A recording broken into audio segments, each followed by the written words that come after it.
Tapos yung pasyente namin, yung anak ng kapatid ko dito. So, hindi pa siya nakapanganak siya dito kasi kambal yung anak niya. Tapos, kulang sa kwan. Premature yung baby. Matagal sila nakakalabas. Higit isang buwan na. Kaya hanggang ngayon, hindi pa sila nakakalabas. Isang 1 month na sila. Dala ko ng mga needs niya. Bawal kasi pumasok sa loob ng bintay. So, dito lang tayo sa labas. Hindi rin kami nagkikita kasi nagdadala ng mga kailangan nila sa taas yung ano lang. Yung mga staff nila. Hanggang dito lang sa labas. Hindi rin kami makikita ng patient. Pati yung mga baby hindi ko pa nakikita in person. Kahit ng isang buwan na sila. Dito lang tayo sa for today's video. Yan, yung update natin.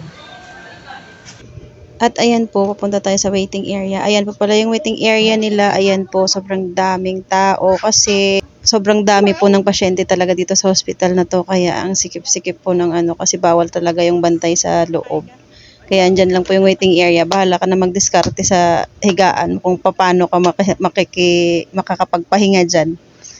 Ayan po, naglalakad na tayo palabas. Kasi magbibili muna ako ng mga kailangan niyang mga pagkain at saka reseta daw ng bata na gamot. Kaya ayan po, lalabas muna ako. Dito tayo ng tubig nila. Doon. Palitul natin. Kasi mahal pagbili ng bili, kaya pa-refill na lang. Pa-refill muna ako ng tubig.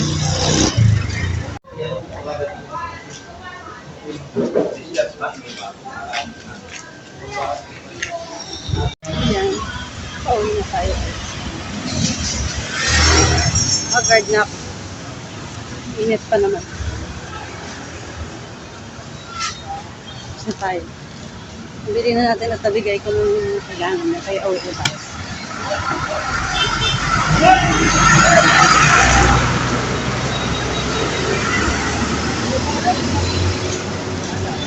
So, ayan, nandito na tayo sa bahay, guys. Sobrang pagod ako sa biyahe kasi sobrang traffic. Ang tagal-tagal ko nakarating. Ayun, anong oras na ako nakarating dito sa bahay? Gabi na. Kasi ang traffic talaga sobra. Sobrang nakakapagod. Pero at least nabigay na natin yung mga kailangan doon ng kapatid ko sa hospital.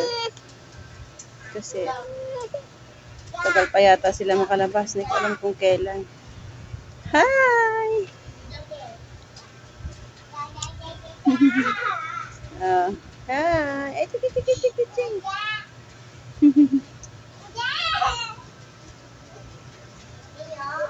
Sige na. Bye! Thank you for watching.